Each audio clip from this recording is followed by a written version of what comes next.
National conference MLA Ejaz इस समय हमारे साथ मौजूद है। सर, सबसे पहला सवाल, स्पीकर को चेंज करने की बात कही जा रही है ताकि स्पीकर को चेंज किया जा सके, तो वक्फ पर जो है वो डिस्कस किया जाए। पीपल कॉन्फ्रेंस के एमएलए और साथ ही साथ पीडीपी के एमएलए जो है वो स्पीकर को चेंज करने की बात कर रहे हैं, किस तरीके से? उनके पास तो मैंडेट ही नहीं है किसी को चेंज करने का या नहीं करने का। उनको मुझे नहीं समझ आई कि उन्होंने क्यों ये बात कही। उनके पास तो ऐसा मैंडेट नहीं है। जहाँ तक उन्होंने हाउस के अंदर कहा कि स्पीकर साहब नेशनल कॉन्फ्रेंस जमात के, तो उसका मैं क्लियर करना चाहता हूँ। जब भी कोई स्पीकर बनता है और जब वो ओथ लेता है, वो किसी पार्टी के साथ एफिलिएट नहीं रहता। और स्पीकर जो है वो हाउस के कस्टोडियन, उन्होंने सबको एट पार इक्वल चलाना पड़ता है। हमने जो ये वक्फ बिल है, उस बिल के लिए हमने पहले मोशन जो है लाया और खुद मैंने उसके ऊपर दस्तखत किए। मेरे साथियों ने, हमारी पार्टी के साथियों ने किया, हमारे अलायंस के मेंबरों ने उस पर दस्तखत किया। और जब वो बिल डिस्कशन के लिए हमने हाउस में लाया तो स्पीकर साहब ने उसमें अलो नहीं किया। तो जब कोई स्पीकर अलो नहीं करता, हम गवर्नमेंट के लेजिस्लेटर थे, हमने उस पर बाज़ाब्ता नेशनल कॉन्फ्रेंस क्यों जो है वो दबाव बना रही है स्पीकर पे? 2 दिन से असेंबली की कार्रवाई नहीं हो रही, स्थगित पे स्थगित जो है वो क्यों दबाव जो है वो अभी भी मीटिंग जो है वो नेशनल कॉन्फ्रेंस के एमएलए करते हुए नजर आ रही है? देखिए, मैंने आपको कहा ना, क्योंकि स्पीकर किसी पार्टी के साथ जुड़े नहीं होते और हर मेंबर का एक राइट है कि वो स्पीकर साहब के ऊपर अपनी बात रखने का, अपने लोगों की मुश्किलात का, लोगों के सेंटिमेंट्स का जो हम पे दबाव है, वो दबाव हम स्पीकर साहब पे डालें और स्पीकर साहब हमें अलो करें।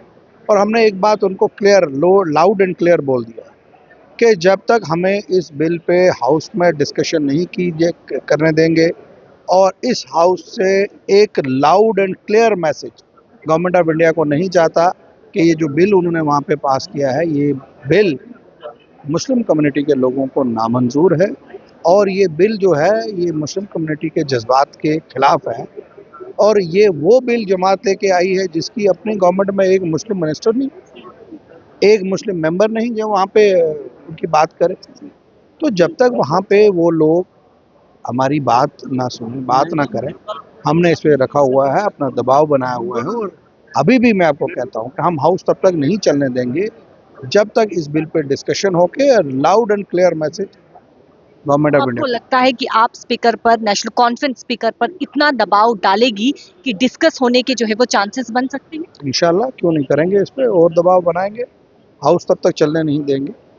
और जो बीजेपी की पॉलिसीज, क्योंकि काम वो करते नहीं, वो पूरे मुल्क को डिवाइड करके वक़्फ़ अमेंडमेंट जो है वो नेशनल कॉन्फ्रेंस के लिए ज़रूरी है, डिस्कस करना ज़रूरी है। लेकिन और भी मुद्दे हैं, स्टेट्यूट का जो है वो कल रेज़ोल्यूशन लाया जाना था, वो पेश नहीं हुआ। आज 2 बिल जो है वो लाए जाने थे, डेली वेजर और साथ ही साथ रिज़र्वेशन को लेकर, वो भी पेश नहीं, वो भी तो काफ़ी अहम मुद्दे हैं, उस पर क्यों नहीं बात हो रही है? देखिए, जो स्टेट हुड की बात है वो ऑलरेडी हमारी गवर्नमेंट ने, कैबिनेट मिनिस्टर्स ने कैबिनेट में बैठ के अप्रूव करके, जो कैबिनेट ये होती है, कैबिनेट को तमाम लेजिस्लेटर के पहले ही इख्तियारात दिए होते हैं। जब चीफ मिनिस्टर साहब बनते हैं, लीडर ऑफ द हाउस जब बनता है, वो लेजिस्लेटर ही बनाते हैं, वो हमने ही बनाए हैं। हमने एक जो कैबिनेट का जो यहाँ से एक रेजोल्यूशन पास करके गवर्नमेंट ऑफ इंडिया को भेज दिया। दूसरा बिल स्टेट हुड का जो यहाँ पे था कि हम चाहते थे हाउस से भी पास होके चला जाए, उसको भी हम पास करेंगे, उसमें कोई।